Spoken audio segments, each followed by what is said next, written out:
we should be able to appeal to the High Court and have the matter heard for a charge. All right, Thompson. So, what are you doing on the ground at this time in terms of the politics? We're hearing that elections may be called sometime this year. Are you? What kind of work are you doing on the ground there? Matt, well, it's not just within my constituency, but through several of our constituencies, our caretakers and constituency associations, we're engaging the constituents. We are talking to people, and the common sentiment is that people are frustrated, people are fed up, people are tired of this government, and they truly want a change. And so we are in the process of just talking to the people and also presenting to them a very different plan of action as far as the governance of this country, as far as rebuilding this country. For example, we are telling them about our plans to revamp the agriculture sector, about our plans to do tourism differently, about our plans to help the young people of Dominica get a better chance of life. Matt, and one of the things that came out very strongly and has been coming out in the days that we have been on the ground is that the young people in particular, it's almost like we've lost an entire generation of young people. Young persons, you meet people in their 30s, mid 30s and 40s, some of them have never worked in their lives. Some of them have nothing to show for 40 years of being on God's earth. They don't have a piece of land. They don't have a house. It is just incredible when you think about it and when you meet and you hear the various stories. So we have been, paying very close attention to the stories on the ground, what people are going through, their struggles, their travails, what they are really going through, and it is heart wrenching, But I think at the end of the day, what's important is that I believe that people are rallying around a call to remove this government because it does not serve Dominica well. And I think ultimately that is what's going to happen. I'm hearing a lot of talk that the United Workers Party should come together, and we've heard that call there for a few months now. Are you still talking to the other side in terms of getting united and coming together in one force? But that has always been a central feature of the United Workers Party. I'm not sure where people get the notion that the United Workers Party has not been for unity.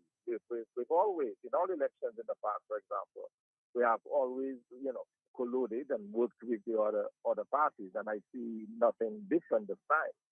We understand that there has to be a united opposition. We understand that the government that has been in office for all of this time will have ways and means of sitting and staying in office that it will take a concerted and unified effort to get rid of them. So there is no question in anyone's mind from the United Workers Party or from the opposition that we need to continue on that track of unity. So that is very much part of the discussion going forward.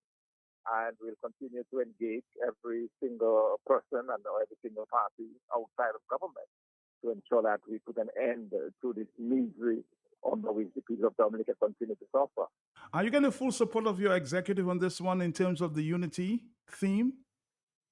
But absolutely, as I indicated a while ago, it is not just my view; it is the view of the party, the view of the executive. We are all in one accord on this. We are all in one voice, and like I said, we have a history of unification.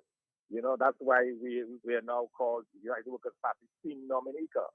The idea of a team, the idea of unity, has for a long time been a feature of our group. So it's not something that anybody disagrees with, it is possible that people have different ideas on how you should go about it, or you should, or it should be unveiled. But I don't think there is any question in anyone they need to continue to make that because the United Front going forward. I have one caller who insists that we keep singing to the same choir. Why don't you guys go on to the other radio stations like Kyrie and DBS to bring your points across? Have you been invited, or will you go if invited? Are you there? A few people to reach out to Kyrie to try to get airtime on Kyrie. It was initially offered, then it was our slot mysteriously disappeared. We had given a slot, and before we could organize and take hold of that slot, it was taken away from us. We are continuing to talk to Kyrie. We reopen discussions again with them on that. Similarly, for DBS Radio, um, we have started those discussions because you will also notice that even in the legislation that is being proposed, there is a proposal within the new legislation for electoral reform that there be equal time for all political parties on the state-owned radio. So we are very upbeat that you'll be hearing a lot more of me on BBS Radio and much more of a party as well and the party positions on BBS Radio. I'm very optimistic about that, but it's something that we have to keep working on to ensure that it happens. Right. So you're very optimistic at this time. A lot of criticism, though, Thompson. As we go, I'd like to have talk and of course have you in front of me. But given the work that you're doing on the ground, there, it's not always possible. As it relates to the identification of candidates on the ground, have you been talking to possible candidates for a possible election in Dominica, sir? But absolutely, it's part of what we are doing because as I have maintained and our party continues to insist on is that we be ready for whatever eventuality presents itself. And part of that preparation, of course, includes having candidates in place. But at the end of the day, you need enough candidates to win enough constituencies to form the next government. And since our goal is to form the next government, so we have to expend energy and time and effort on ensuring we get the best candidates that can win in the various constituencies. So that's an ongoing process that we engage in and we continue to engage on. Another question that keeps coming up, you to fight the elections in Dominica, it's clear that you need some monies there, to of course to campaign. Have you guys already started identifying some sources of campaign financing? But that is a huge part of the process that we must engage in because, if you're going to run an election, you need a certain level of resources. You have to do the hats and t-shirts and the campaign rallies and so on. All of that takes a lot of money. And, and we understand that. So that is a priority for us going forward in terms of being able to get the necessary funding. And that is where we hope that all the persons who want change in Dominica will unite in supporting us, the business places, the businessmen, and so we are pursuing that very vigorously, as vigorously as we are pursuing the work on the ground. We are pursuing resources to help us in that effort. So I would like to just make a call, to all Dominicans to assist us in that effort. Because at the end of the day, Matt, what we are doing is for the betterment of Dominica. The struggle that we engaged in is to liberate our country from 24 oppressive years of the Labour Party rule and to put in a United Workers' Party government that will do well by the people of Dominica. So that is something I believe all Dominicans should care about and should really help us and contribute towards. On a final note, there, Thompson. Of course, we've been talking electoral reform there, and we've seen, for the first reading on these electoral bills, and we expect two more. But the ERC did write to the OAS and other groups, informing them of the situation in Dominica. And I heard the Prime Minister this morning. I'm sure you must have heard him, kind of playing down on the letter written to the OAS on the fact that the ERC is very disturbed over what is going on. I want you to listen very carefully to his response because he seemed very disturbed by what was going on there with the ERC. Listen to him. A group in Dominica wrote to some international organizations. They wrote to the Human Rights Council at the OS, and we've responded to that. They were completely and absolutely, this organization was completely and absolutely out of place. And their request to us were completely out of the provisions of the chapter. And we have responded to them. I intend to make a copy of your letter to us and our response to them made available to the public, so the public can assess their letter and assess our response to them. We have a constitution, we have laws in Dominica. Every international organization must understand that we are a law-abiding country and we are not subjected to international decrees. Yeah, we have a constitution, and the constitution makes provisions for the Parliament of Dominica to pass laws.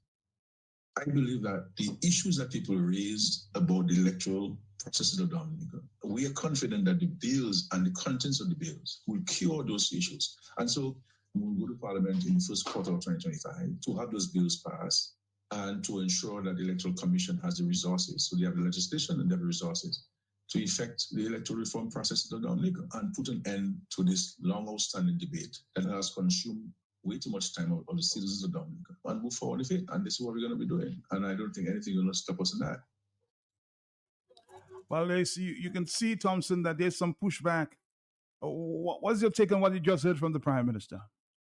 It will be interesting to see what the Prime Minister wrote to the international organization in defense, because all the electoral coalition is saying is that the government of Dominica appears to be wanting to do reform in a manner which is not consistent with the democratic process. It cannot be that you are trying to get away from a bloated list of 74,000 people, and every part of that legislation is in that keeping that list as bloated and as wrong and as unconstitutional and as illegal as it is. It cannot be, and that is what is at the heart of this thing. So it's not a question of having international observers and so on look into what's going on. They have an interest, because these same OAS observers, these same Commonwealth observers, they have been for many, many years lamenting about the poor state of governance in Dominica. They have been lamenting about the poor state of our elections. So it makes sense that if we see the government is going in a direction that is not correct, it makes sense that we inform the international organizations who, by the way, have a legitimate stake in what's going on in Dominica, because we belong to those organizations, that it makes sense that we inform them of the process that's going on in Dominica. And, it is good that we have legislation before Parliament. We welcome that. But it has to be legislation that is done right. So, for example, we have a huge concern about the fact that you are talking about a reconfirmation process that begins at its starting point to have the old bloated voters list. But you also have in this legislation that even if you do not complete the reconfirmation process, you could have a snap election and you would go back or revert to the older voters list. Now, this is completely and totally unacceptable. And we will not accept it. We will not accept that the same bloated voters list that is at the very heart, according to the CCJ, that is at the very heart of our electoral process, at the very heart of our democracy, that this particular voters list is the list that is going to govern the future election. And that's the reason why we are countering and saying that the proposed legislation should include for a complete re-registration. Where you scrap this whole list, you agree that it is no good, it is not doing the democracy of the country any good, you throw that aside, and you have everyone who wants to vote in Dominica go back and re-register. That has been done successfully in Antigua, in St. Vincent and the Grenadines, in St. Lucia, in Grenada, in all of our neighbors. It has been done successfully. In Antigua, it was done in 3 months. So why not do that and just get this thing done with? Why is the Prime Minister so insistent on maintaining his cheating legacy? Because that is what that would allow. Any legislation that allows a bloated voters list to be at the center of any future election is simply to confirm his cheating legacy. And we, as Dominicans, who are fighting, who are struggling for democracy in Dominica, should never allow that to happen. As plain and simple as that. Somebody is saying Dominica is a member state of the OAS, and the OAS is concerned with effective democracy in all of its member states. That's a very good point there. Absolutely, Matt. Yes, the OAS has a stake. So I don't know what the Prime Minister is talking about if they're interfering. This is the same Prime Minister who, by the way, wants to invite these organizations to come and speak in our Parliament. So I really don't understand. He's at the same time sending out hot and cold air. Matt, at the very basis of what we are seeing now, the only reason why we are talking about this electoral reform, we have been talking about electoral reform for all of these years, is that the Prime Minister of Dominica understands that in the absence of being able to cheat and steal, he loses, and he loses big. And that's at the heart of all of this, you know. We are going through all of this. The Prime Minister is prepared to put the country through a period, possibly of protest and unrest. He's prepared to do all of that simply to maintain his cheating and stealing legacy. And that is what we're confronted with. If this Prime Minister was fair and just, if his was about the governance of Dominica in a free and fair manner, he would have done the right thing. He would have scrapped this list.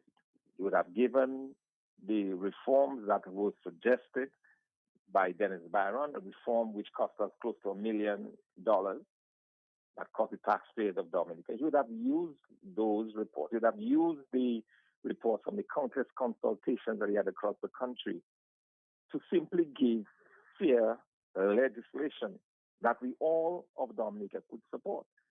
And the question I keep asking over and over again is, why is that so difficult? Why not just do the right thing by the people of Dominica? For goodness sakes, you've been in office over 24 years. You've been there. What more can you do? What more do you want to take out of this country? Why not just simply do the reform? Let that be your legacy, that you give good, clean legislation, and let's call the election, and then you bow out gracefully. You know, that is what I believe the Prime Minister should be trying to do, not trying to be going after everybody, who is just simply looking out for the best interest of the country. And the ERC is well within its right to do what it did, to write to the international organizations, to draw attention to what's going on in Dominica. Somebody is suggesting here, Thompson, Dr. Thompson Fontaine, that there's no need for the Prime Minister to be provoking sanctions in Dominica for the non-compliance with recommendation for free and fair elections in Dominica. He may be provoking sanctions against Dominica. Yes, and that is something that we have to also look at, and it's something that we, you know, whatever it takes at this stage, because I think we have a point where it may have to take drastic actions. It may have to take people out on the streets in protest. It may have to take sanctions against Dominica, whatever drastic action it takes to get this electoral reform that we require in Dominica. But I'm saying that there is absolutely no need for that, you know, that this government can do it the right way. Do it the way of the other countries. It was done, you know, all of our neighbors. They did it. And you don't hear a peep. There is none of the Caribbean islands hearing any talk about electoral reform. They run their elections, they do their elections, and everybody move on.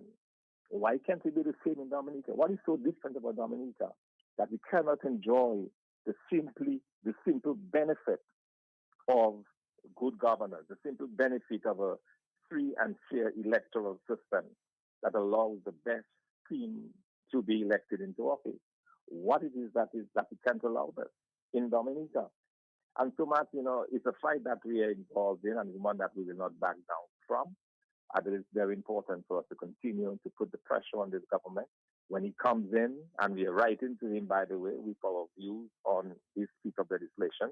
So we hope that when it comes in for the second and third reading, the areas that we've highlighted as areas of concern will be corrected. And if those areas are corrected, we will support the legislation.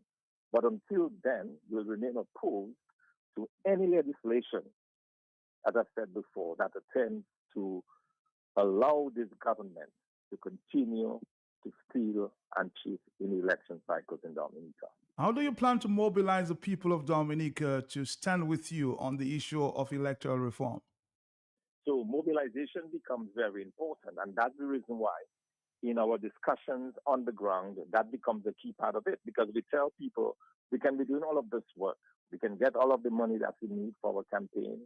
We can come to you over and over again to tell you what is important. You can believe in us as a better party, but none of that will amount to anything if you cannot go to the polls and elect the people that you want to serve you, or your vote is negated by the actions of this government. And so for us, it's very important to continue with this message to the people of Dominica, to continue to explain to them what is in the legislation, why we think it is wrong, and what we think should be used in correction of this legislation. And that is what we engage them, and that's what we'll continue to do. And when the time comes to mobilize the masses we expect that they will step up because they would have understood that it is for them that all of this has been done. It is for the betterment of Dominica. It is for the saving of our democracy. And that there may come a time when we'll call upon them to come out on the streets. And we hope that at that time that they will come out in their numbers and do what is necessary. A final question to your side there. Somebody's asking whether, under your prime ministership, whether Dominica would remain under the IMF under UWP and the administration.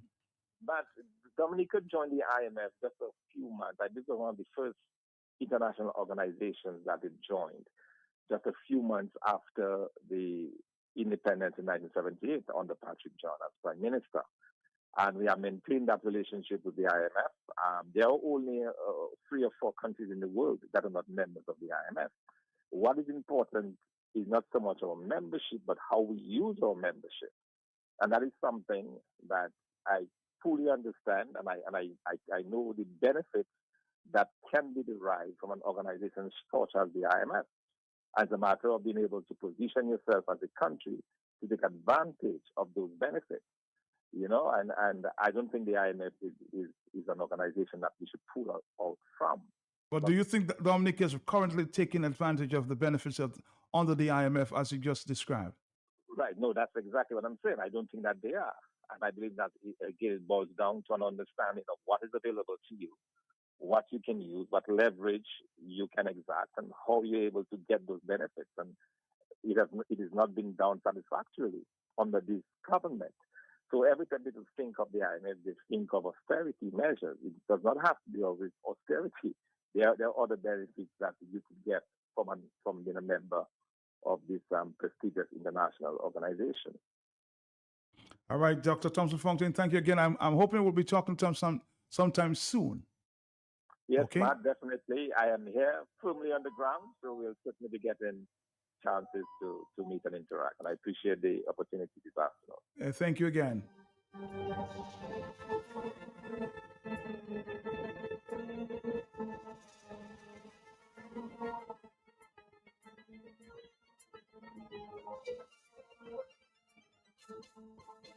Let's go back to the statement made there by Mr. Skerritt as it relates to electoral reform, pushing back on the letter from the OAS. And then we'll listen to a statement from the ERC, the latest statement, given the Prime Minister's response. Read the letter to the Organization of American States, the OAS. Stick around. A group in Dominica wrote to some international organizations. They wrote to the Human Rights Council at the OAS, and we've responded to that. They were completely and absolutely, this organization was completely and absolutely out of place. And their requests to us were completely out of the provisions of the charter. And we have responded to them. I intend to make a copy of your letter to us and our response to them made available to the public, so the public can assess their letter and assess our response to them. We have a constitution, we have laws in Dominica. Every international organization must understand that we are a law-abiding country, and we are not subjected to international decrees. Yeah, we have a constitution, and the constitution makes provisions for the Parliament of Dominica to pass laws. I believe that the issues that people raised about the electoral processes of Dominica, we are confident that the bills and the contents of the bills will cure those issues. And so we'll go to Parliament in the first quarter of 2025 to have those bills passed and to ensure that the Electoral Commission has the resources. So they have the legislation and they have the resources to effect the electoral reform processes of Dominica and put an end to this long outstanding debate that has consumed way too much time of the citizens of Dominica, and move forward with it. And this is what we're going to be doing. And I don't think anything is going to stop us in that. Less than 2 hours ago, we got another statement there from the ERC in response to this latest statement there by the Prime Minister. Listen well. In a press release dated January 9th, 2025, from the Electoral Reform Coalition, signed by Chairman of the Electoral Reform Coalition, Johnson Boston, reads, on Wednesday, January 8th, 2025, on the 21st anniversary of the ascension of the Honorable Roosevelt Skerritt to office of the Prime Minister of Dominica, and with his continuation of total domination of control over DBS radio.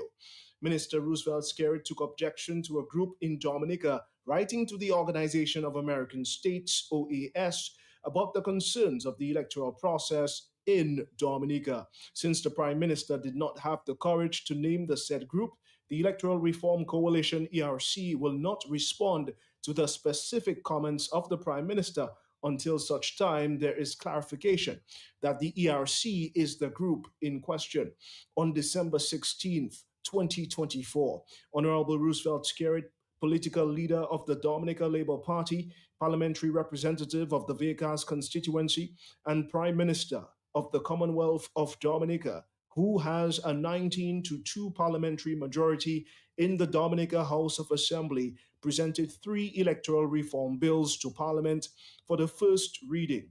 The Prime Minister stated that at the second and third reading of the said bills, he will extend invitations to the OAS, CARICOM, OECS, the Commonwealth Secretariat, and the European Union to come to Parliament to witness Dominica's democracy in action.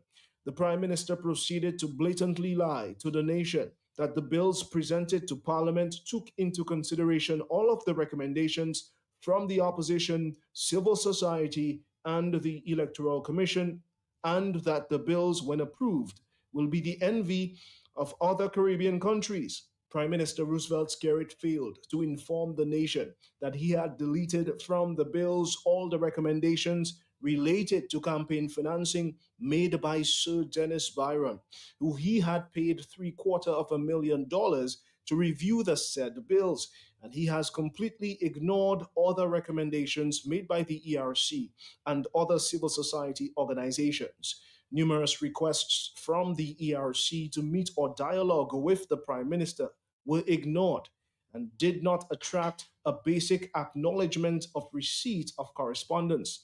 The recommendations from the Electoral Commission, which is the constitutional authority on electoral matters, has not been made public amidst numerous requests. Yet, in a desperate act of deception to mislead and misinformation of the population, the Prime Minister has promised to make the correspondence with the OAS public. The ERC is pleased to announce that letters have been dispatched to the international community, which includes the above mentioned organizations, in addition to the United States State Department, the United Nations, and the Foreign Office of the United Kingdom, to inform them of the electoral reform situation in the Commonwealth of Dominica. A copy of the said letter is attached. The Electoral Reform Coalition, ERC, reiterates its position that any electoral reform bill that does not adequately address the vexing issues of campaign financing, voter registration, cleansing of the electors list, voter identification cards, and residency qualification for voters, among other relevant concerns, will be considered unacceptable and will further intensify the campaign for genuine and equitable electoral reform. Prime Minister Roosevelt Skerrit is advised to be guided accordingly with his useless threats of intimidation. This statement was released, published, and written by the executive of the Electoral Reform Coalition, dated January 9th, 2025. Less than 2 hours ago, the Talk on the Block received this correspondent there from the ERC, trying to stay on top of the action.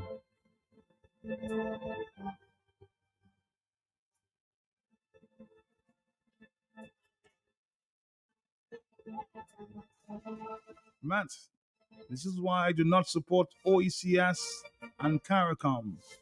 They were formed for the benefits of the people. Now, there is a member of these organizations who has his neck on the people's neck, on his people's neck, and they do not care one iota about the situation. So shameful.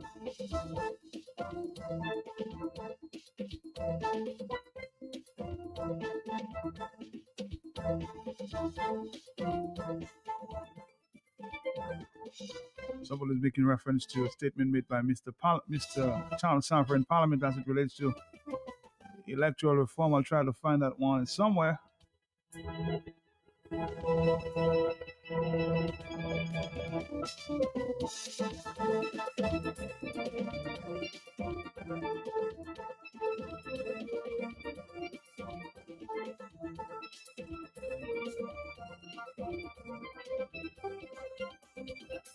Mr. Fontaine, you've been advised to contact the international media, like the BBC, to bring some traction to your story there about persecution, okay?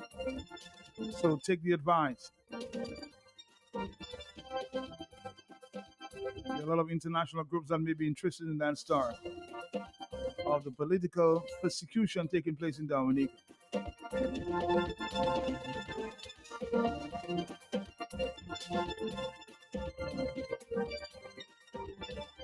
Another comment, Matt. The Prime Minister was correct when he said he considers electoral reform to be a constitutional matter, but he forgot that the Constitution was written by the people. This means it must be interpreted in favor of the people, not in favor of any political party. On the telephone, hello, talk to me. Yes. How are you doing, sir? Good enough, and you're listening public. Good afternoon. Good afternoon to you, sir. One question, please. Who is the OECS chairman? Who is the OECS chairman present there? I think is Grenada. Something. I think maybe Grenada. Yeah. Okay, whoever he is. Mm-hmm. The same way that corresponds with the fellas like Mr. Jock Feller and some of the when anything is happening in another country. Can you get in contact with the secretary to hear what they have to say to personally, like? As it relates to the electoral reform? I don't understand, sir. Can you say that again? As it relates to electoral reform? No, as it relates to what's going on in Dominica with the principle that Mr. Skerritt is taking. Well, that's what I'm telling you. You mean the position that the Skerritt is taking at this point? Yes, sir. All right. Well, we had two in Dominica recently. The Grenadian Prime Minister was here. The St. Lucian Prime Minister was there. They did not seem to care about what is taking place in Dominica as it relates to electoral reform. I did not hear any comment.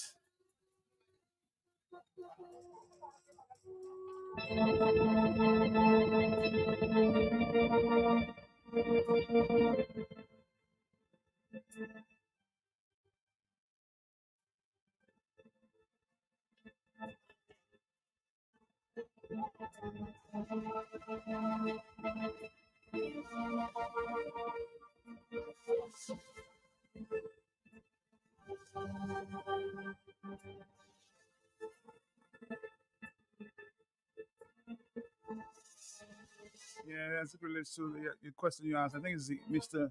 Philippe J. Pierre is the now chairperson of the OECS. And he was here in Dominica just a few months ago as it relates to the launching of the international airport. He was here. Did you hear him say anything about the electoral reform?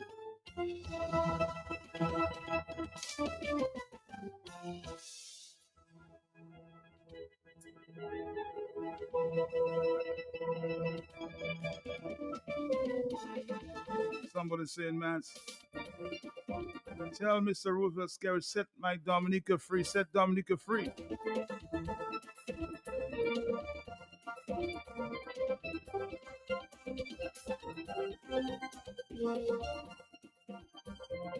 Now is the time to call. We have 1:54, 6 more minutes before the 2 o'clock hour.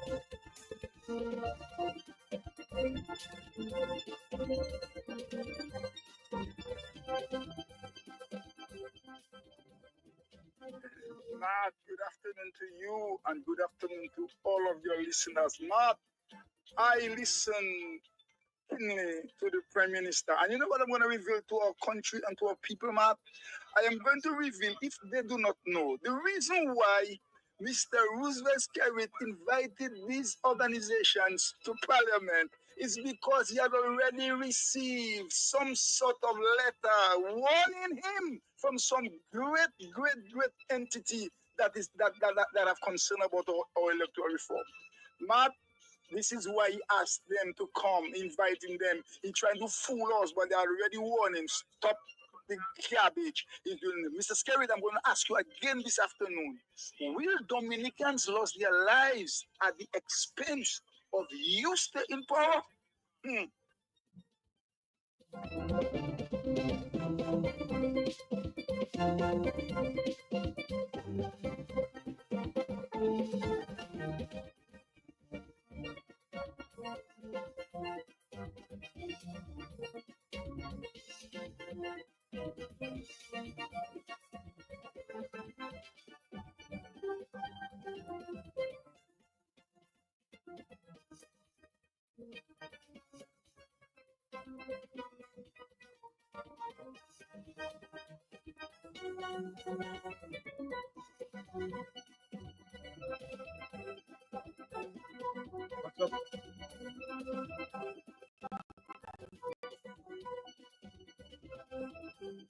Somebody just wanted to hear this one, an old one from the WCK. It says, "Set my people free."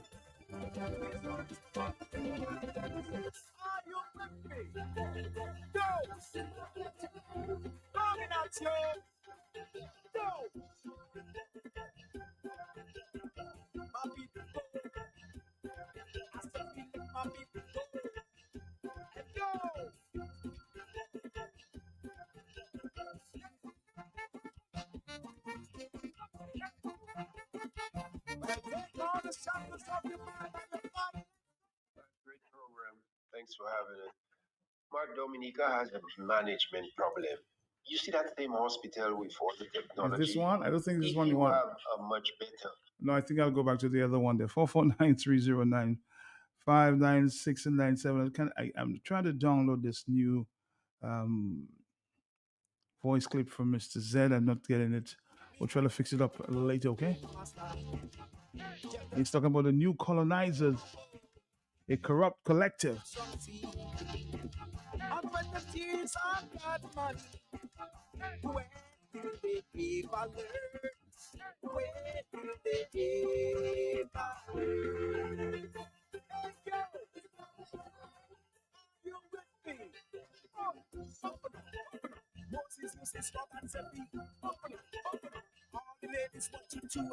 Somebody says Philip was in Dominica also for the Labour Party convention, or whatever name they try to call it.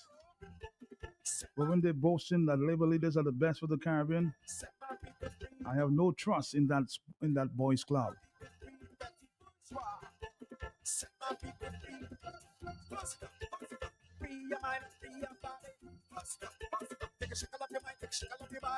I wouldn't be surprised if the Skerrit declares war with the international organizations like Maduro is currently doing.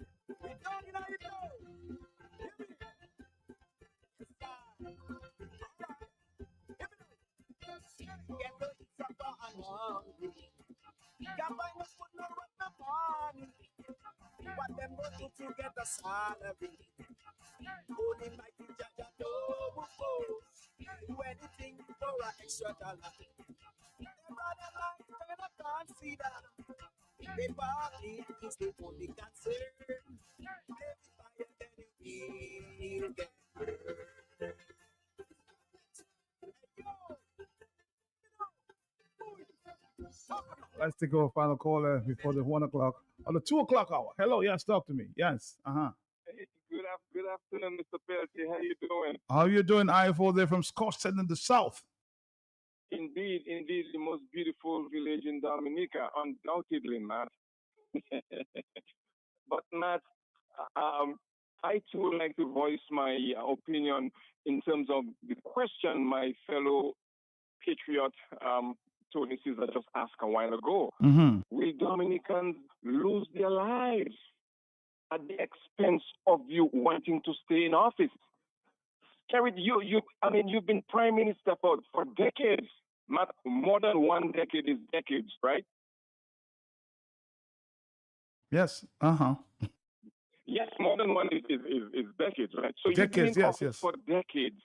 You've amassed all this wealth, you have all this money, you are the richest man in the Caribbean, you have all what it takes in terms of material stuff. What else do you want? What else you want in life, my bro? Let the people enjoy their Dominica just like you're enjoying it. Give us a break, man. Release your knee from our necks, my bro. Come on, man. I'm encouraging Dominicans to push back, to fight back, and to see to it that we have electoral reform and eventually free and fair elections in Dominica so that we could elect a government that's going to serve the people of Dominica. Thank you, Matt. Thank you very much, 449-3095. Again, we'll introduce our guest. No stranger, but he's here. He's here because the people have been asking for him. So I said, okay, Andy, come back on the radio because people want to hear you. You're blunt and to the point. Let's listen again to Mr. Skerritt one more time. They wrote to the Human Rights Council at the OS, and we've responded to that. They were completely and absolutely, this organization was completely and absolutely out of place. And their request to us were completely out of the provisions of the chapter. And we have responded to them. I intend to make a copy of your letter to us and our response to them made available to the public, so the public can assess their letter and assess our response to them. We have a constitution, we have laws in Dominica. Every international organization must understand that we are a law-abiding country, and we are not subjected to international decrees. Yeah, we have a constitution, and the constitution makes provisions for the Parliament of Dominica to pass laws. I believe that the issues that people raised about the electoral processes of Dominica, we are confident that the bills and the contents of the bills will cure those issues. And so we will go to Parliament in the first quarter of 2025 to have those bills passed and to ensure that the Electoral Commission has the resources. So they have the legislation and they have the resources to effect the electoral reform process of Dominica and put an end to this long outstanding debate that has consumed way too much time of the citizens of Dominica, and move forward with it. And this is what we're going to be doing. And I don't think anything is going to stop us in that. And nothing is going to stop Rufus Skerritt from, of course, bringing 3 bills. That's his words to Parliament. But Andy, again, welcome back. It's your second time for the week, so know you're in demand right now. Matt, I had to leave some of the work I was doing. I'm not even appropriately dressed, but the good news is nobody on radio can see me, so it's like I don't mind coming in to sit and chat with you. You know, it's always a pleasure to stop by. I suspect you have some questions for the Prime Minister this afternoon. I got some questions. You know, we had the Prime Minister show up on DBS yesterday morning. Yes, the station. I admire him for doing that, though. I'll tell you what, it's very refreshing that he went out there and took questions and tried to answer some questions. But Matt, there were questions from all his supporters. You know, I mean, anybody can. You had no opposing questions. I didn't hear any tricky questions. You know, I mean, like you know, the questions were pretty much scripted, and not only that, you know, the Prime Minister got asked a question like, "Hey, what's going on in the garbage around Roseau?" Well, we already know what's going on in the garbage around Roseau. You don't need to explain it. And the Prime Minister doesn't think we're smart enough to know what to do with our garbage. So he actually explained that to us as good God-fearing citizens, that we should go ahead. But what I wanted to do today is take a little time, and since the Prime Minister is so, you know, in the mood of answering questions, what I wanted to do to him, you know, first of all, Matt, I would really honestly like to put this out there, and this might be a little bit early for this, but you know, Matt, if any time the Prime Minister would like to have a debate of some sort, I would really like to really challenge the Prime Minister to a debate that we can really talk about some issues and not, I would say, skirt around the issues. But since the Prime Minister is answering questions, and some of those were things that we discussed on the show a day before, what I would have really liked to do is to bring some of them up, and not the same questions, Matt, but these were the tough questions. These are the questions that I don't think we have answers to, you know. So what I wanted to do was really, you know, go through and we can just take them one at a time. You know, they're not hard questions. You know, I'm going to go ahead and ask him why. So I appreciate you giving me the pleasure to come back He tell you ask the question, so you're asking the question. Yeah. So I'm asking the questions because I think I'm not the only person who wants to know the answers to those questions. So what I'm gonna do is just kind of walk through some of the questions that I think are probably more burning than anything. Okay. And one of the things that I'm gonna start a little bit last year and kind of work all the way up through. Okay. The Prime Minister himself came online, and at one of his recent press conferences says, "Hey, why we have no factories in Dominica?" And we have no factories in Dominica because our electricity, as you know, Matt, is one of the highest in Dominica. And I have to ask him, I'd like to really know, Prime Minister, hey, if our electric bill is one of the highest, why did you take the time to go buy Domlec? You shouldn't have bought Domlec because we bought Domlec. We control Domlec. I think we have the controlling shares in Domlec, Matt. Is that correct? That's true. And I think we have 51%. We have 51%.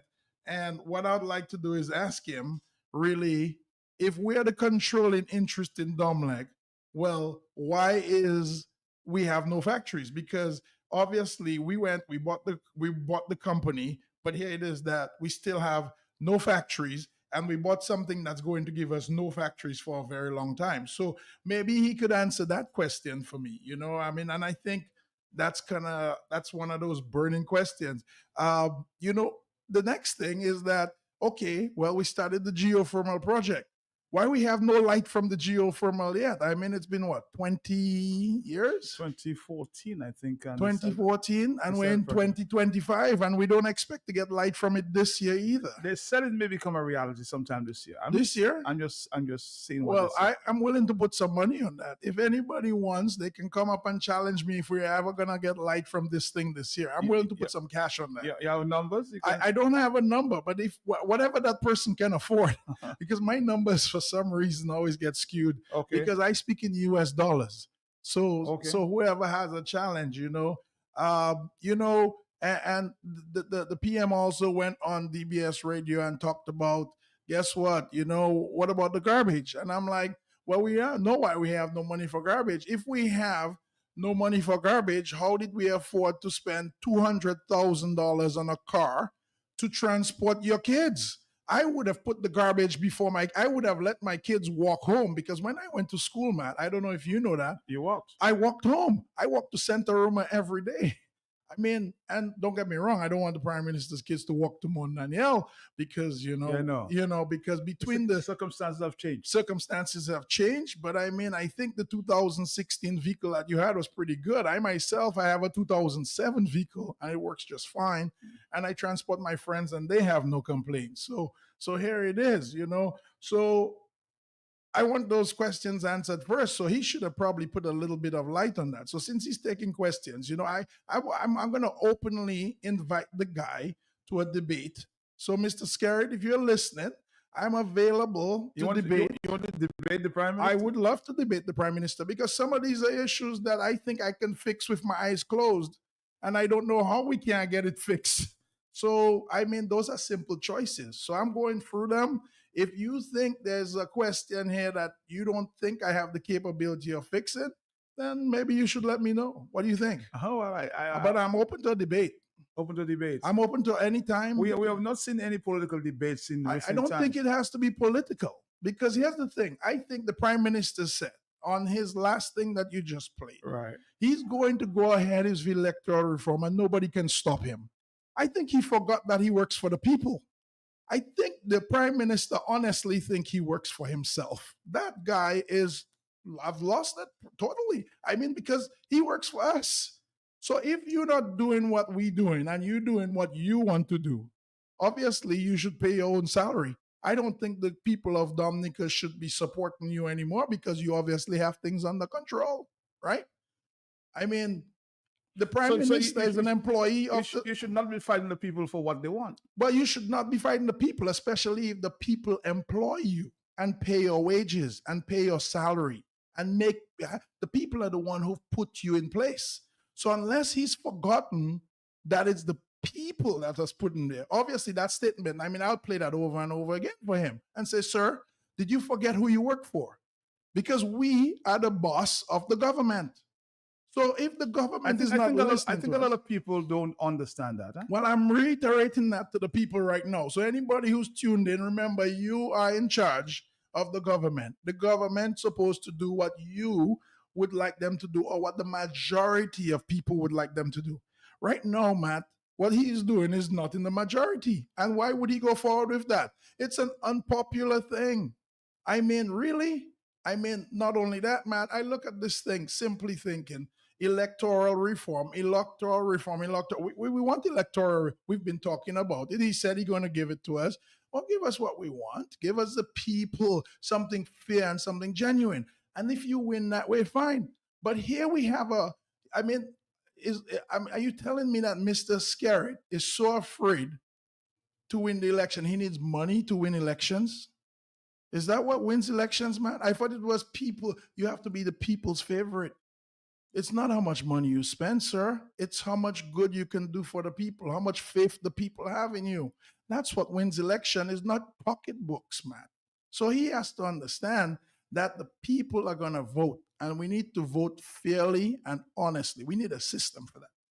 All right? I understand that, but of course, reality is, Andy, that pocketbooks these days win elections. Well. Apparently, Mr. Scarrett has made it known that wins elections. There's a lot of people who have not used pocketbook Some people waiting for $300, or some people waiting for $500. But is that considered a win, Matt? And that's every 5 years. But Matt, is that considered a win?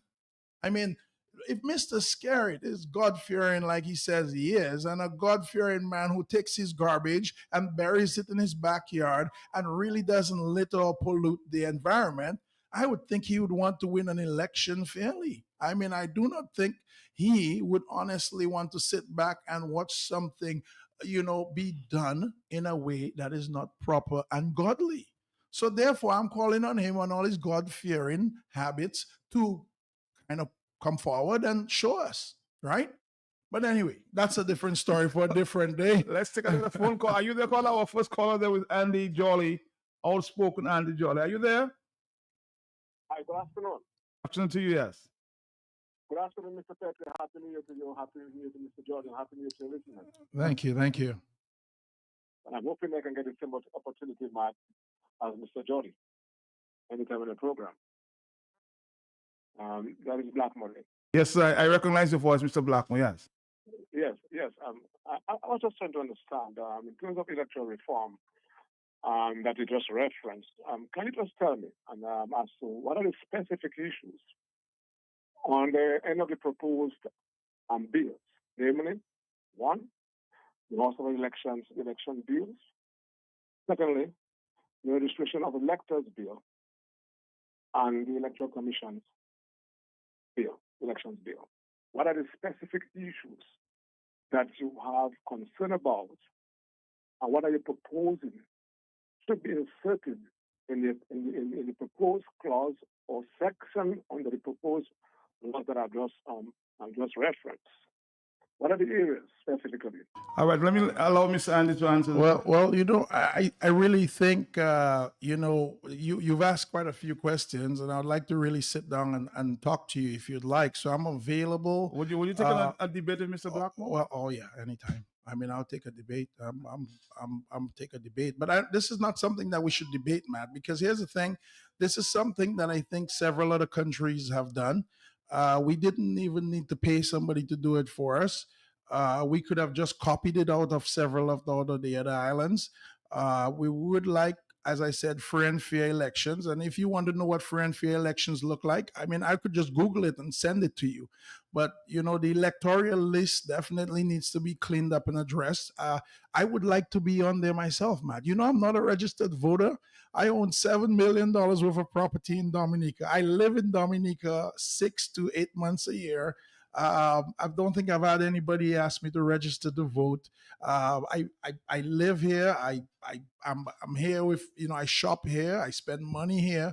I have a Dominican passport, but I've not been approached. We spoke about it earlier. What about campaign financing? Well, campaign financing is a big thing because here it is. You have to create a level playing field. So campaign financing has to come from clean money It has to be. It cannot be somebody who's figuring out. I mean, I know people have their left and their right side, but really and truly, Matt, the election is for the people of Dominica. So campaign financing should come from within Dominica or people who have an interest in Dominica. I would be happy to put money towards campaign financing because guess what? It's going to affect me on a daily basis. But we don't want other people from who have other agendas influencing elections in this country. So we have to be very, very careful because, again, this is supposed to be a democracy. So we want to make sure. And if you need rules for campaign financing, I'm pretty sure you can Google that as well. Probably the last thing, we need voter identification cards. I would actually prefer not a voter identification card. I would prefer an identification card for all our citizens, literally, that includes something like probably a license, some sort of ID card that you can use. So, would you include biometrics in that? Yeah, whether you include biometrics or you don't, I mean, I think we've come a long way with the technology for biometrics. You could, but I think there's so much facial recognition technology out there that's easy to access. You could even put something like that out there. But I mean, you need something that's a permanent card. People have to show up with either some kind of passport, some type of registration to get this card. And it has to be valid and all validated every X amount of years. You can't be out of Dominica for the last 10 years and come in and show your voter's registration card and say, hey, I want to vote. We want to make sure that the people who are here have an interest. So again, so do you support overseas voters coming? Look, again, it's all what the population decides. If we support overseas voters coming in, then it should be for everybody. Everybody can come in. We have to decide, okay, who can come in, where they can come in from, what are the requirements. Remember, it belongs to the people. So if the people make a decision, I am not either one way left or right. I really don't care who you want to bring. We have a lot of citizens here who are probably of different, origin, Chinese origin, maybe Asian origin, American origin. We have a lot of visitors here that are normalized, that are considered as Dominican citizens because they've gotten a passport. Or the people that we've given passports over the years. But all that should be directed and discussed and agreed on by the people so that we can give them something that's free and fair. Are you still there, Mr. Blackmore? He's gone. I thought you were still on the line, Mr. Blackmore. Yeah. So I think we have to approach that.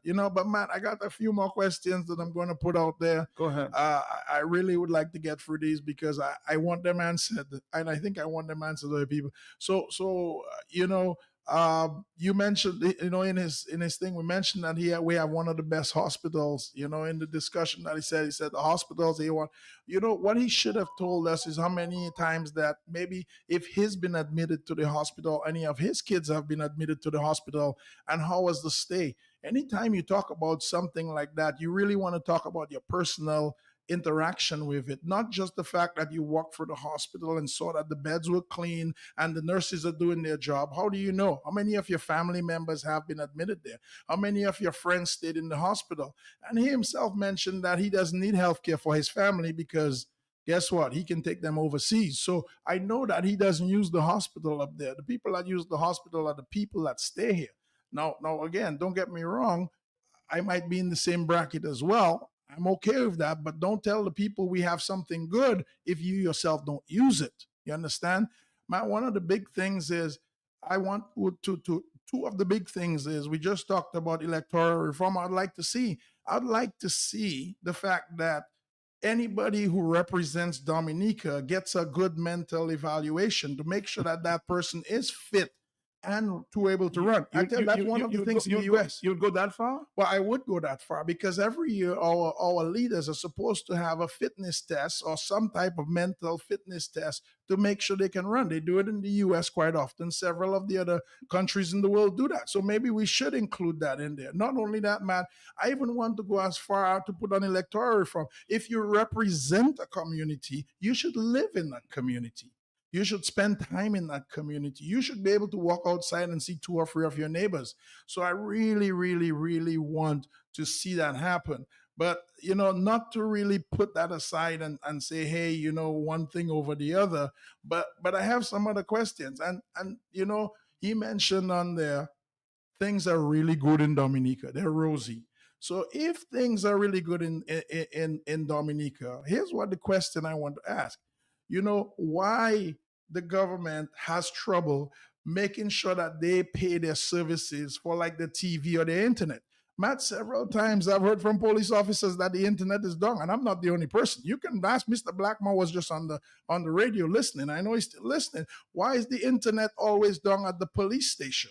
Why is the TV services, the GIS services, why are they having trouble paying their bills for that? Not only that, the government owes a bunch of police officers, like Mr. Blackmore said, when he's retired, I hope he can get his gratuity because the government owes a ton load of gratuity to a bunch of retired officers. They keep asking for the gratuity. They keep walking up and saying, hey, I'd really like to get paid. And they have a line of civil servants who are waiting for gratuity. Explain that to us. When is that money going to come? These are normal people. Now, if it was me, I could probably hold out a couple of years. I don't need the money. But guess what? Those people need their money. They've retired. They've worked hard. You understand? And not only Matt, here's the thing. Why do we have so many LPOs open for the government that are not being paid? You want to tell me things are rosy in Dominica and the LPOs are out there and they're not being paid? Mr. PM, I'd really like you to answer what happens on the payments of the LPO. Those are things that I really want to know about. You know, and the next thing I want to know, Matt, I'm just telling you, since he's answering questions, here's the tough questions to answer. So I really hope that he's taking note of these questions. Here's the thing.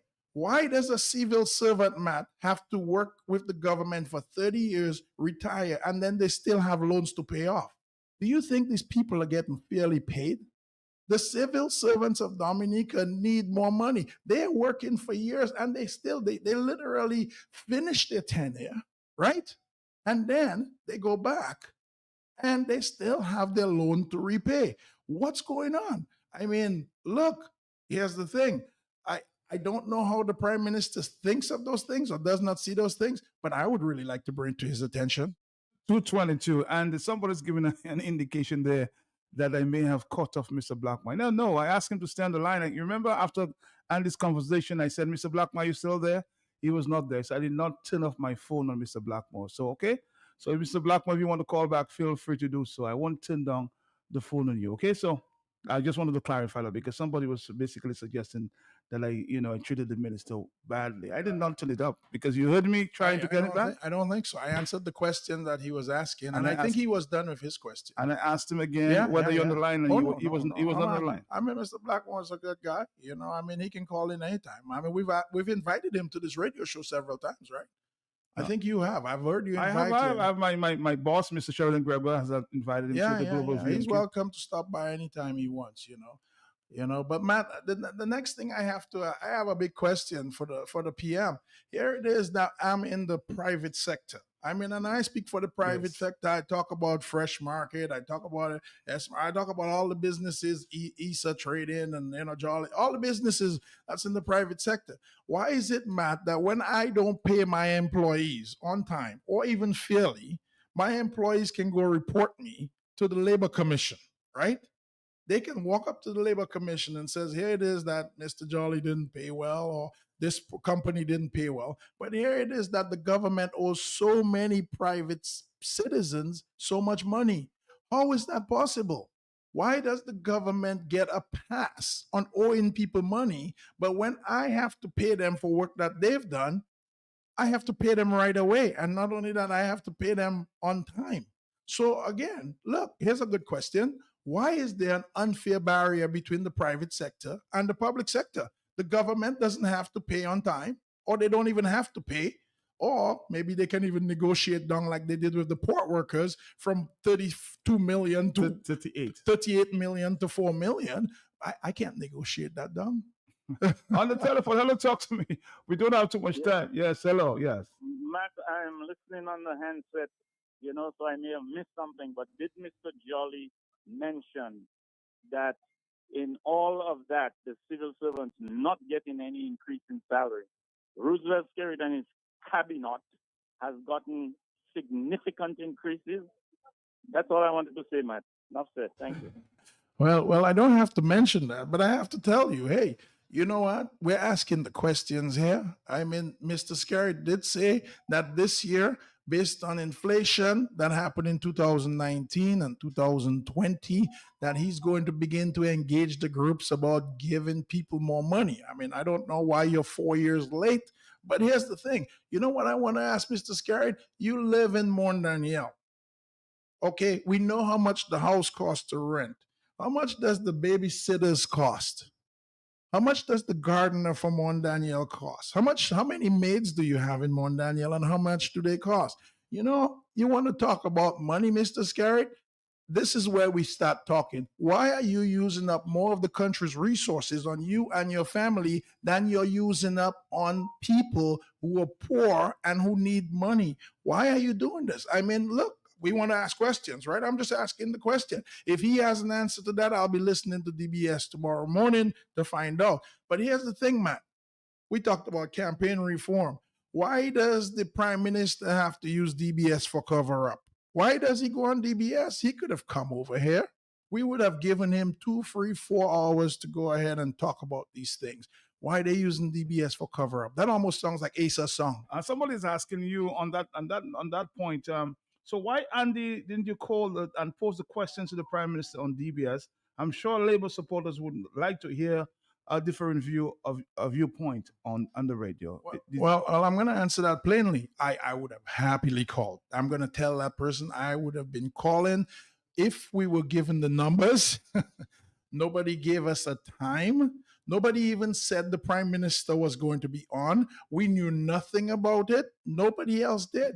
So guess what? All the time we're sitting here and we're like, whoa, what's going on? And not only that, there's no number given out. This was totally scripted. If I called, I wouldn't have been able to get in. It was, you could have tell that every caller was like, hey, it's supportive. Great. It was very supportive. You could tell it was biased. And you know what? We need to see through that stuff. This is a God-fearing man that is literally deceiving people. And I want to bring it to their attention that they are being deceived, and you have to watch the deceit. Sometimes when they pull a wool over our face, we don't know they pull a wool over our face. But here I am telling you. So you'd have liked to call in? I would have loved to call. In fact, I just told you an hour ago that I would love to sit down and debate some of these issues with the Prime Minister himself, face to face. You tell me when, tell me where.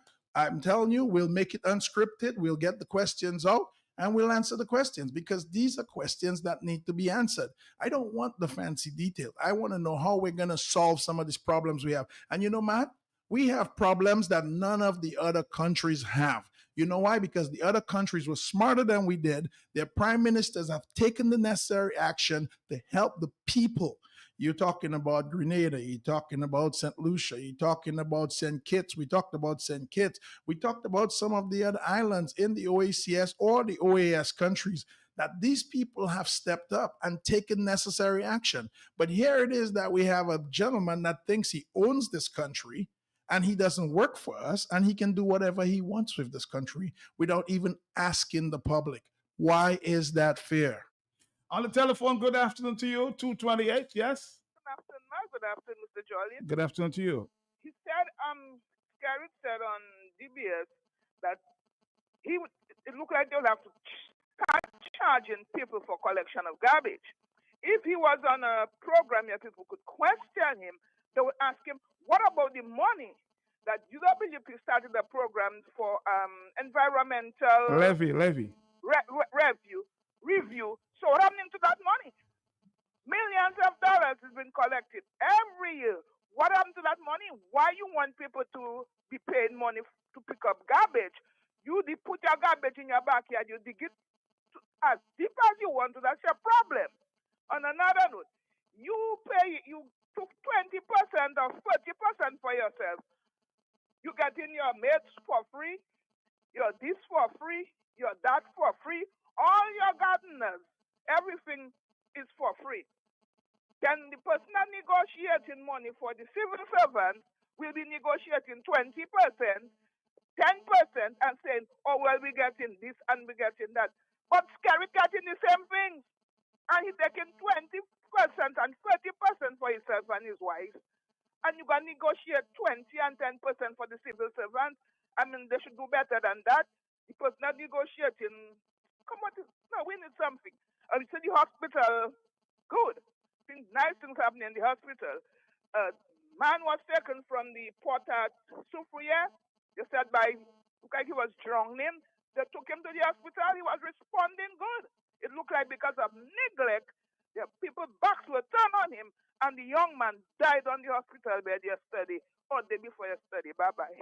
Yes, I got a report like that. That the young man was actually talking to the police officers Yeah. when he left Sufre, and by the time he got to the emergency, while he was there, he passed. Oh, yeah, that's so sad. We have so many people here that are losing their lives, and we don't understand that it's the young minds that we're losing, and it's the able bodies that we're losing. And if invited on Kyrie, would you go? Oh, yes, but of course, I would be happy to visit with anybody and sit and talk. I always give my views. They're genuine, and they're some of them people might not agree with. You don't hate anybody. Oh no, I love everybody, man. My last name is Jolly. We don't hate. We love everybody, Matt. But here's the thing. Yes. Blue brought up an important point. Here it is that Mr. Scarrett went in, and Mr. Blackmore could probably call back and attest to that they got the people that are in the selected circle got very heavy increases in salary. But yet you want to negotiate. He wants to send somebody to negotiate with the what sector? Is it the public sector? Mm-hmm. He wants to, but isn't the government part of the public sector? Why are they different? Why does that whole team that runs this country feel that they have a superiority complex and they should be better off or get more than the people? Why do they feel that they should get X% and everybody else should get less? That is what I wonder. And Matt, I have no problem with deciding who gets more or less. But let's make sure the people who are doing more get more. And if you're not doing more, you should not get more. This is not fair for anybody to see. We can sit down here and see what the progress is of every individual, the 21 candidates we have up there. And I bet you $10, Matt, we can find some public servants that are doing harder and better work than these people. Matt, the more I listen to Andy, the more I think he will eventually run for office. It's clear he needs to, and I will assist somebody that actually. Well, I don't need any assistance, but before I step in here, I'm one of the persons who said, Matt, I want you to bring Andy back. I love this guy. He said, Matt, he's from St. Joe. I'm hoping that he runs in St. Joe. I'm from St. Joe, Matt, and you know what? We've had a minister who actually, the minister for St. Joe does not live in St. Joe. You know that, right? Mm-hmm. She does not live in. No, she's.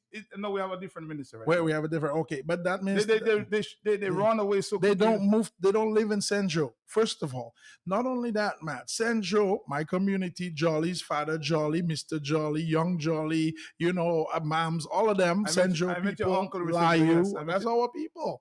You have to understand, St. Joe is all people. Matt, I remember growing up in St. Joe, riding at the back of my Uncle Mark's truck, going up to Krong to go and get bananas. And when the bananas truck come down and geese was there by the port, 60 to 70% of the trucks there were from St. Joe, Layu Park, Layu, all the area there. 60%, 70%. St. Joe was a booming community. So what happened to St. Joe? St. Joe had fishing. I remember Layu used to be king of fish. There couldn't be any other community that could catch fish like Layu. What happened to St. Joe? What went wrong? I don't know what went wrong. You know what? I'm telling you, man. I'm telling you these things because I know them. I was there. I lived for it. Well, somebody's asked me, would you take on a challenge to run in St. Joe independently? No. I you know what?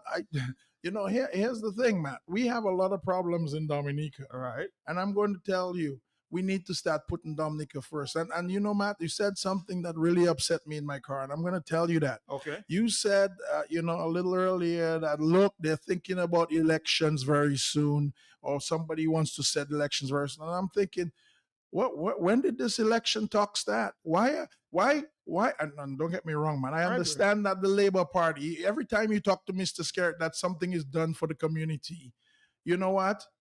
He starts campaigning. He's like, look, this is what my government had in mind. This is what I think if a tree grows that has gold on it, I think he's going to claim it as this is what Labour Party did.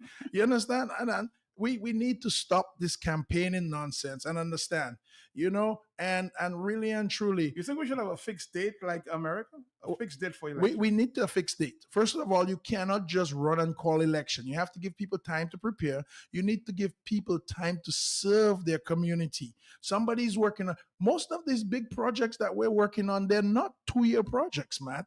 We're working on bridges, we're working on health centers, we're working on schools. These projects take 3, 4, 5, 6 years to come about. So why are we just condensing elections just to call an election? I mean, is it the fact that our PM wants to think he's a winner? Well, I'm going to tell you how you become a winner in elections or in any community. You need to start doing something for the people. And then they're going to put your name somewhere. They're going to put your name up on a roundabout. They're going to put your name up on a stadium. They're going to put your name somewhere because you did something for those communities. Right now, Matt, if I ask you, what can we put Mr. Scarrett's name on in Dominica, what would you say? I have to think about You, it. Exactly. Why should that be? That you have to think about what our PM did. You understand? And there's nothing to show us yet. So I don't think he deserves anything. Hello, talk to me on the telephone, yes? Hey, man, good afternoon. Good afternoon to you, sir. And tell your partner, and that is Bernard from Massac. Okay. His partner. All right. Yeah, and I'll give him support any day. Well, he knows that. He knows that. I have his back. Yeah. All right. But, my brother, we in for in Dominica because we're not going nowhere. We're stagnant. We're in for it, and I'm happy that Andy outlining all the do's and well, all the don'ts. I not even all the do's because nothing much is happening in the country, right? Than some of them in there that is just getting rich, filthy rich, and then the rest getting filthy poor. Yeah. Okay, caller. Let's say somebody's asking a similar question. Can you ask Andy, Mr. Jolly, does he think Skerrit would be able to win an election in any other Caribbean island besides Dominica, where they are cleaning their voters list every 6 months rapidly using voter ID cards and equal campaign spending and transparency of funds and only relying on live-in country voters? You know, Matt, here's the thing. My thing is not to determine whether Mr. Skerrit will win or who will replace him or who's. If Mr. Skerrit wins, I'm happy. But Matt, what is not right is that it is not a fair playing field. That is my problem here. I'm not a supporter of one or the other. I don't care if he wins fairly. If you win the race fairly, please enter into the glory. I'm with you. You understand what I'm saying? I'm not here to support anybody. I'm saying, hey, vote for who you want, but let's make sure that people of the Dominica have clean, free, and fair elections that are uninterrupted by madness. We need to stop this. We should be the example to the world rather than showing people what we do. And I tell people that all the time. We have to make sure that we keep our hands clean. We cannot walk into the church or see us in church on Sunday morning in the front pew and think that our hearts are cleansed. That's not how it should work. We got to make it work. Hello on the telephone. Mark, this is me, Lucille. Yes, Lucille. Good afternoon to my best talker. Good afternoon. Madam, I will support Skerrit anytime he gives electoral reform in the right way. An election is called and he wins the election. I would have no hard feeling at this. Once we have a level playing field. But now, not at all. Fix it. Thank you. And I think, Matt, that's the sentiment of everybody. Let's make it fair. Not only that, Matt, we shouldn't be going ahead and doing this thing. This does not set a good example. Mr. Skerrit has 2 or 3 children. This is not a good example for them. We shouldn't be teaching our kids to steal. We shouldn't be teaching our kids to lie. We shouldn't be teaching our kids that we can cheat and pass. This is not what we should be teaching our kids. We should be teaching our kids that we're upstanding citizens and that we're here for the right stuff. Man, I'm telling you, man, I don't understand that. I was driving into town today because I just came from Portsmouth, where it's bright and creamy. It's beautiful down there. I just came up from Portsmouth, man, and I get to the cruise ship village. You know, we have a cruise ship village at the customs, right? Mm-hmm. It's right outside the customs with a bunch of tents right there in the parking lot of the customs. That's all cruise ship village. That's what it's been dubbed. So we have the cruise ship village, man, and I'm driving up, and I pass my boy the area, and man, all these tourists are just walking aimlessly down the road. But you know where it really hit me, Matt? We have sidewalks from the port all the way up to probably Portersville. And then at Portersville, Matt, the tourists are just walking in the middle of the road. Why, if we're going to put a cruise ship at Woodridge Bay, why don't we have a sidewalk for them to walk on? They're walking in the middle of the road, and there's 2 lanes of oncoming traffic. And the police officers who are in traffic, and Mr. Blackmore can probably address this, why don't you make that a one-way street? Because there's no room for 2 cars to pass, plus 3 tourists or 4 tourists, 2 on either side of the road to walk. Why don't we do something that simple? We are not addressing the facts properly, and we are suffering in this country. Oh boy, I love Mr. Jolly. Tell him to run for Maho. We need him in Maho. We mind that. We have a lot of Maho Roro. Maho. We love Maho. Maho Farrell makes the best chicken down there, Maho Masak. Okay. I'm going to tell you, they have chicken and bakes down there. They're good. I love Maho. Hello, talk to me. Are you there? Yes. Hello. Yes, I'm here. Good afternoon. Good afternoon to you, yes. Okay, I'm calling from overseas. I just want to make a short correction with the guest who's speaking now. Okay. I heard he's speaking about some children and calling them kids. But kids are the name for goats. It's children, okay? So that's a correction. Caller, Okay? thank you very much, yes. Please tell Mr. Andy to run against Melissa Skerritt in the Roseville, please. Oh, man. You've heard that request already, huh? Man, I think I've heard that request. And it's not a bad request, because I love Roseau. I'm a city boy. I can't say anything bad about Roseau. Roseau is where I was raised up, as you know. Roseau. I'm a businessman. I want to see Roseau. First thing I want to work on Roseau is the parking. I'm going to tell you, we need a parking terminal. Well, you said it the last one on the radio. Nobody approached you? We need a bus terminal. Nobody approached you, Andy, on this parking garage? No parking garage, no bus terminal. We need some sidewalks, for God's sake. I'm tired of, you know what we call Roseau? We call Roseau the ankle breaker. The ankle breaker. That's what they call the city, the ankle breaker. The tourists call them that. It's called the ankle breaker. Let's take a phone call. Are you there, yes? Yes, good afternoon to you, Matt, and good afternoon to Mr. Jody. Thank you so very much. He's right. Ferrell made the best chicken in my tap. The bacon chicken is the best I've ever had. Ferrell. I can attest to that. Ingrid, thank you. Okay. All right, somebody's giving you a big up there on the bacon chicken. Yes, I know. Well, I'm going to tell you where the good food is, man. Every now and then you need some good food, So there you go. A big up there for Mr. Ferrell there. And it's bacon chicken. 2:42 is at the afternoon time. Are you there, caller? Yes? Yeah. I remember the last time Mr. Jolly mentioned West Dominican consensus.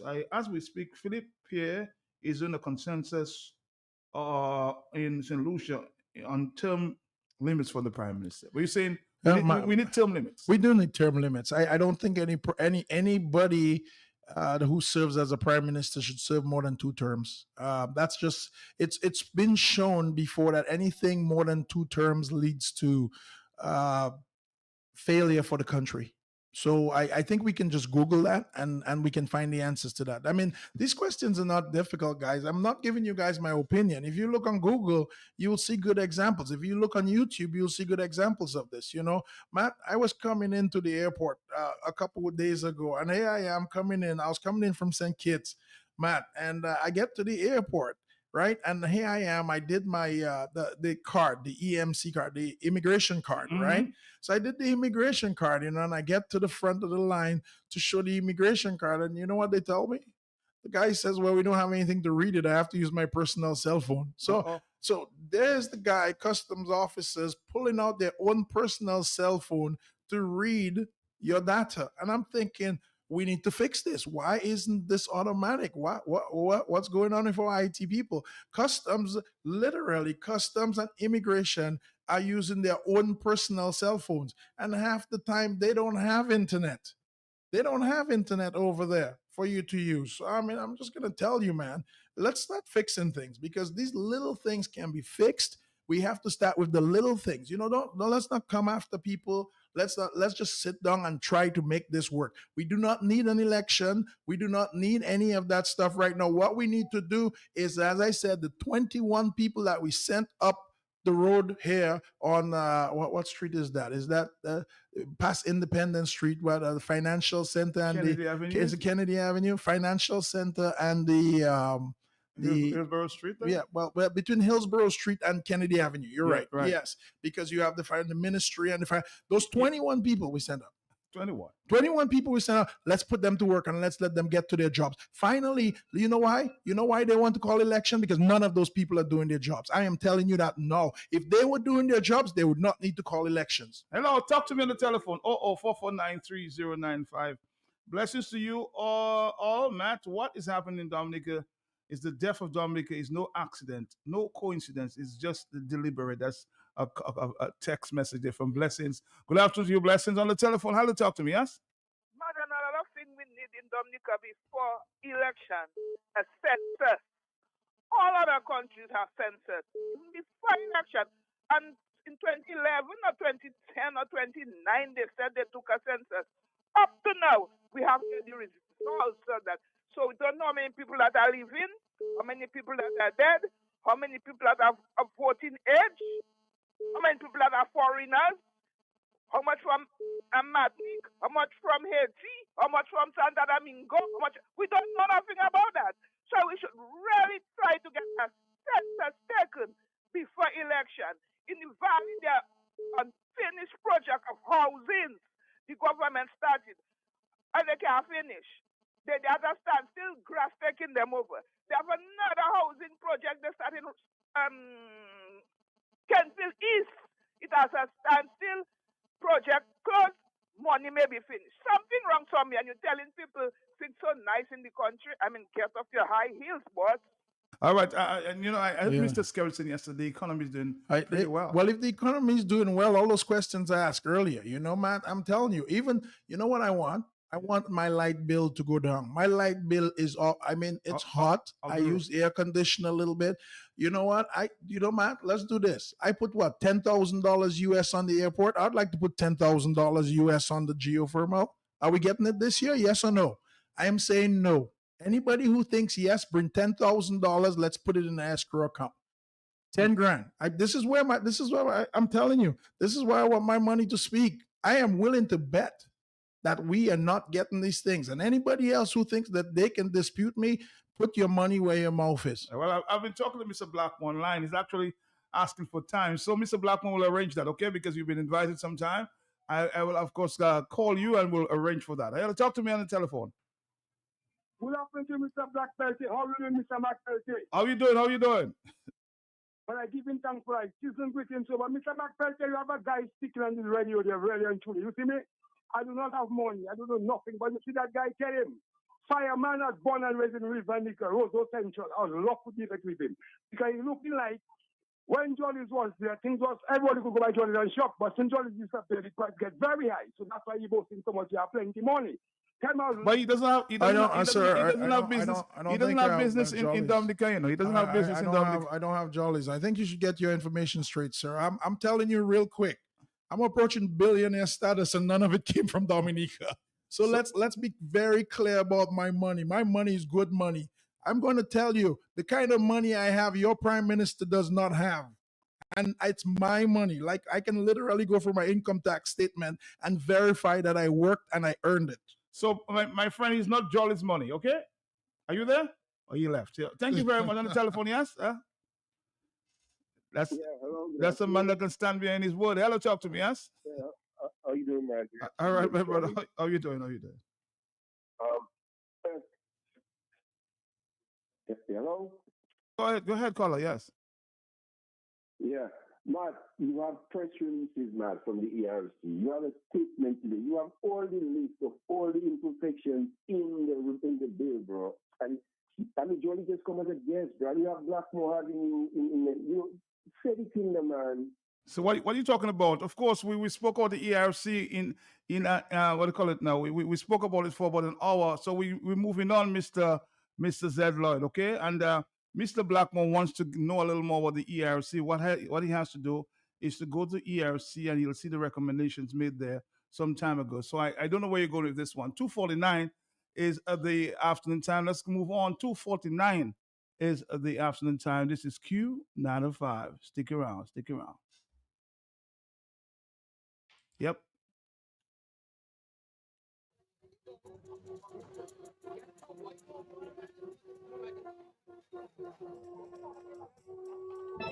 And I would say to again, Mr. Blackman, because he's listening. He's listening. The ERC outlined all the election reform missing details in its communications with the government. Mr. Blackmore should read the several communications from the ERC and the recommendations from Sir Dennis Barron as well, who supported campaign finance reform, finance reform laws and regulations. So Mr. Blackmore wants to know a little more about the ERC. Mr. Zedroy, most of that information is online. Direct him in that direction. Okay, Mr. Lloyd? Yeah. Most of that the information. You know what? I would have liked the PM to talk about.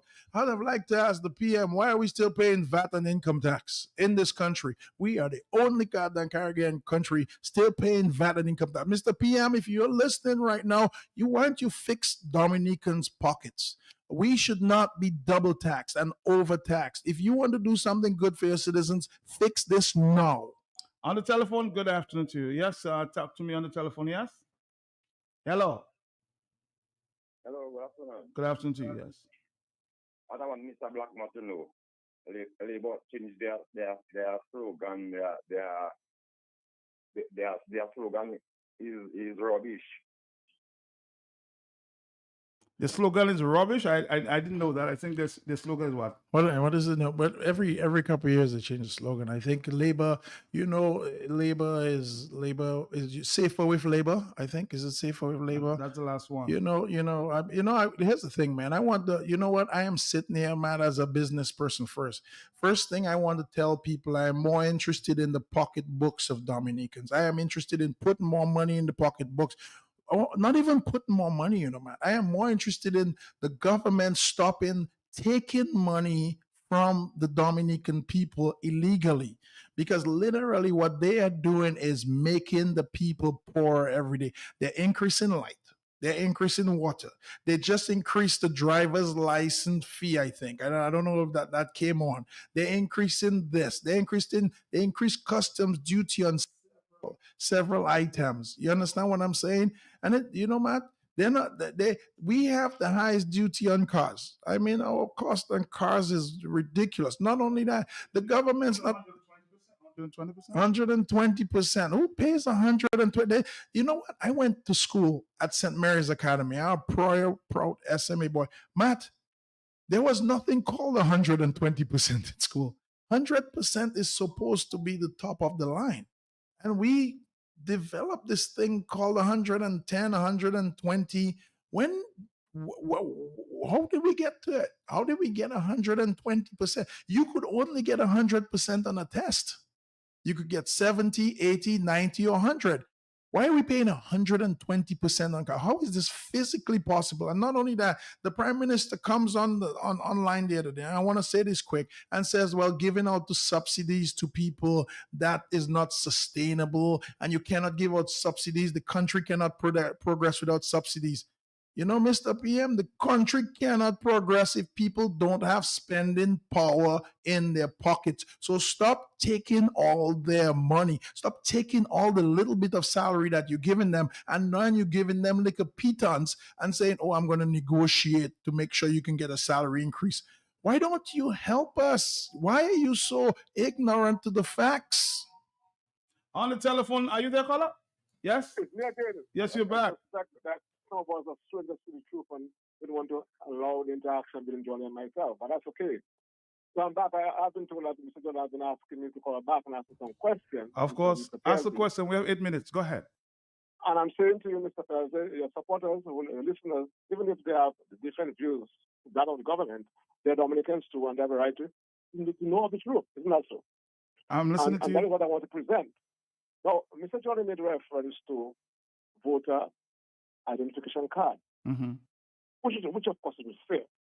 But I want to ask Mr. Jolly, are you aware under the Registration of Electors proposed act under section 11 subsection 1, makes provision for a specific voter ID card where a voter who has have been duly registered on the list of electors shall be issued with an identification card in the prescribed manner and containing the prescribed information, including a photograph and appropriate features.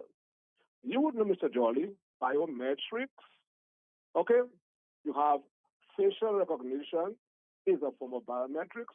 Voice is a form of biometric. But Mr. Blackmore, I'm not going to cut you off, but Mr. Jolly, in his defense, never said he was against that.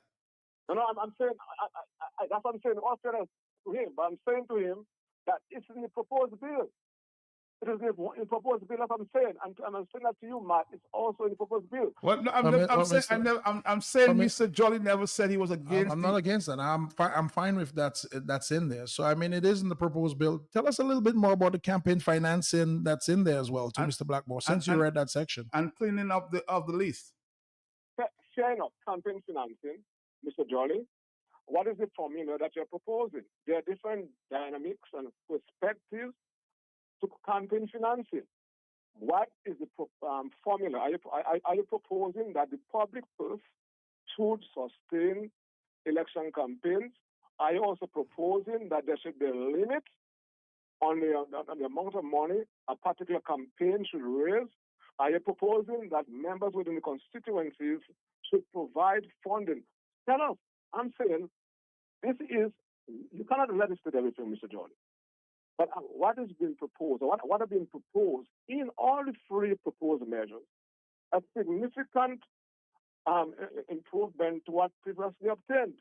Now, I heard you guys have been speaking. Why aren't you making reference, Mr. Pelty, to Section 50 of the House of Assembly election bill that makes reference to equal access to the national media, which includes JIS? And it's the commission, in consultation with the chief election officer, who will determine the parameters within which the party should be engaged. But Mr. Blackmore, you would agree with me. You would agree with me that the ERC outlined all the electoral missing details in its communication to the government. Have you looked at that? Have you looked at it? Yes, are you there? If you're talking about the cleansing of the list, all right, let us go to Section 49(1). That speaks to the confirmation of registration of the parent act which is the registration of electors act. I say parent act because you also have the regulations to that act that give utility to the parent act. And under Section 49, which creates it's compulsory for a person whose name is already on the voters list to confirm his name on the list, which means, therefore, under Section 49, Subsection 2, if Mr. Jolly, who has been registered, fails to make himself present before an enrollment officer, and incidentally, the enrollment officer is appointed by the commission, okay? And the enrollment officer, within his discretion, will determine as to whether that person should be allowed to remain on the list or not. If you fail to make yourself present, Mr. Jolly, your name shall be deleted. I'll tell you what, Mr. Black, because of time, I'm going to accept your invitation. You want to be here for 2 hours, so we will invite you, we'll give you a day, and you can come and speak to your concerns. But we are running out of time. I do apologize, but we're running out of time.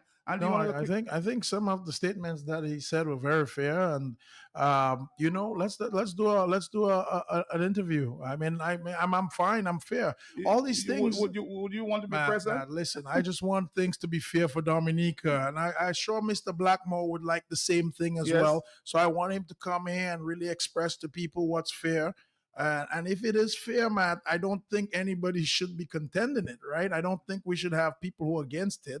I mean, we cannot really give everybody what they want. That's not possible.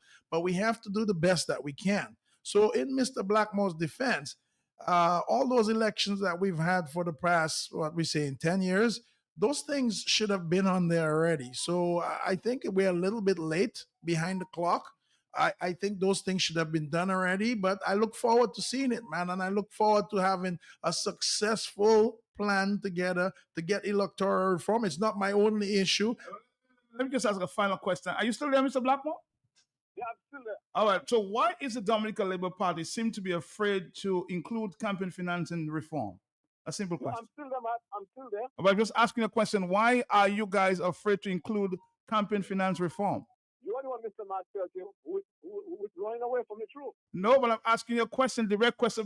We don't have too much time. Why is the DLP afraid to include campaign finance reform? That's what I'm asking you.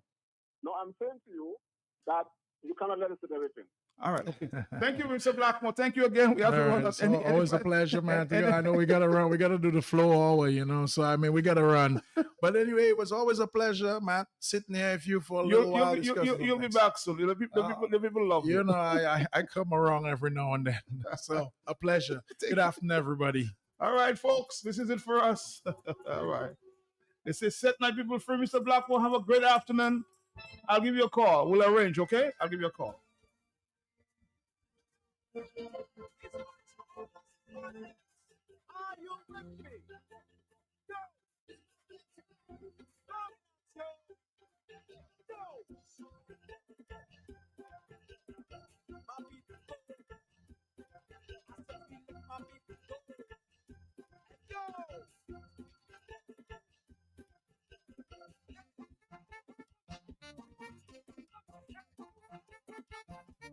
Go!